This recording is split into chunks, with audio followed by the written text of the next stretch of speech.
അടുത്ത മാസം, അതായത് ഈ വരുന്ന സെപ്റ്റംബർ മാസത്തിൽ ഇന്ത്യയിൽ ചില സുപ്രധാന മാറ്റങ്ങളാണ് നടക്കാൻ പോകുന്നത്.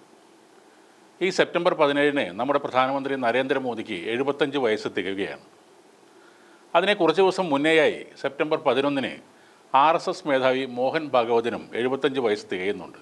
RSS നിയമാവലി അനുസരിച്ച് ഒരാൾക്ക് 75 വയസ്സായാൽ യാതൊരു പദവിയും വഹിക്കുവാൻ പാടില്ല. അത് വളരെ കർശനമായൊരു നിയമമാണ്. അങ്ങനെ വന്നാൽ നരേന്ദ്രമോദി സെപ്റ്റംബർ 17-ന് മുൻപേ സ്ഥാനമൊഴിഞ്ഞ് പോകേണ്ടി വരും. ഇതൊക്കെ കണക്കിലെടുത്തു കൂടിയാകണം സെപ്റ്റംബർ ആദ്യത്തെ ആഴ്ചയിൽ എല്ലാ BJP MP-മാരെയും നേതാക്കളെയും ഡൽഹിയിലേക്ക് ക്ഷണിച്ചിട്ടുണ്ട്. ആ ഒരു ലോജിക് വെച്ച് നോക്കിയാൽ RSSൻ്റെ തീരുമാനം നടപ്പിലാകാൻ പോകുന്നില്ല എന്നാണ് അനുമാനിക്കേണ്ടത്. 75 എന്നത് RSS നിശ്ചയിച്ച സജീവ പ്രവർത്തന കാലാവധിയാണ്. മോഹൻ ഭാഗവതൻ എന്തായാലും അത് പാലിച്ചേ പറ്റൂ. അദ്ദേഹത്തിന് ഒഴിവാകാതെ ഇരിക്കാൻ കഴിയില്ല. പക്ഷേ മോദി പ്രധാനമന്ത്രി പദവി രാജിവെക്കുമോ എന്ന കാര്യം സംശയമാണ്.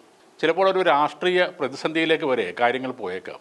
RSS അവരുടെ നിലപാട് കടുപ്പിച്ചാൽ BJPയും സ്വന്തം നിലപാടിൽ ഉറച്ചു നിന്നേക്കും. ഇക്കഴിഞ്ഞ ലോക്സഭാ തെരഞ്ഞെടുപ്പിൽ RSS പറയുന്നത് കേൾക്കാതെ വന്നപ്പോൾ BJPയെ പലയിടത്തും അവർ തഴഞ്ഞിരുന്നു. മഹാരാഷ്ട്ര, ഉത്തർപ്രദേശ് എന്നിവിടങ്ങളിൽ BJPയെ ഞെട്ടിക്കുന്ന റിസൾട്ട് വന്നതും RSSൻ്റെ ഈ പിണക്കം കാരണമാണ്. അയോധ്യയിൽ വരെ BJP തോറ്റുപോയിരുന്നു. ഇന്ത്യയിൽ അധികാരം നേടാൻ BJP എന്ന രാഷ്ട്രീയ പാർട്ടി ഇത്രത്തോളം വലുതാക്കാൻ RSS എന്ന സംഘടനയ്ക്കുള്ള പങ്കിനെ ആർക്കും അവഗണിക്കാനുമാകില്ല.